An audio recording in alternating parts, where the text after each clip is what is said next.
car on estime qu'il y a une hausse des crises et incertitudes géopolitiques.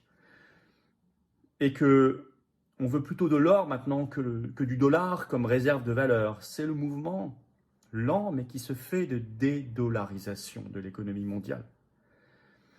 Désormais d'ailleurs, alors dans les réserves aujourd'hui, si on fait une photographie des réserves dans les banques centrales, la première réserve, ça reste le dollar. La deuxième, jusqu'à peu, c'était l'euro.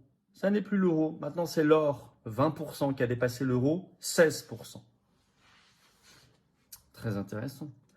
Alors la France, si elle vendait de l'or, ferait l'inverse de tout cela.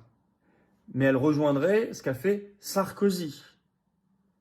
Sarkozy, quand il était déjà ministre de l'économie. Vous aviez déjà un article qui était sorti, qui est toujours en ligne, le 8 février 2012, de Midi Libre. Le titre « Quand Nicolas Sarkozy vendait l'or pour une poignée de cacahuètes ». Ça veut tout dire. Venait alors de sortir effectivement le rapport de la Cour des comptes 2012, qui était très critique sur cette vente. Je vous cite un extrait. La Cour des comptes pointe dans son rapport annuel publié aujourd'hui, donc à l'époque février 2012, des erreurs d'appréciation sur la question de la vente d'une partie du stock d'or de la Banque de France survenue entre 2004 et 2009. En mai 2004, Nicolas Sarkozy, alors ministre de l'économie, annonce la vente de 5 à 600 tonnes d'or de la Banque de France sur 5 ans. Et on a vendu au total en fait 589 tonnes pour, roulement de tambour, 4,67 milliards d'euros au total. Aujourd'hui, ça vaudrait 72 milliards. Donc, perte de plus de 67 milliards. Il a vendu au plus bas.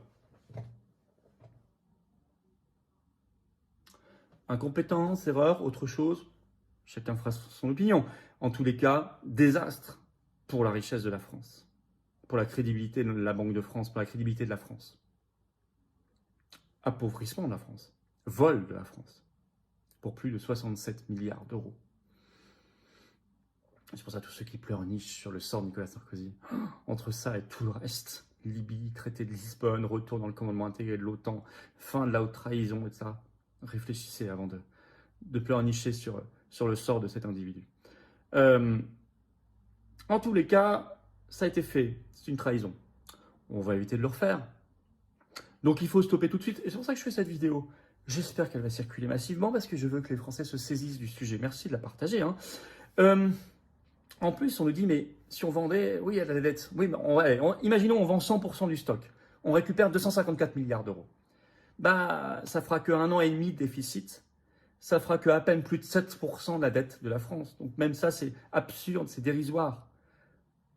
Il vaut mieux participer en avoir plus et en même temps récupérer notre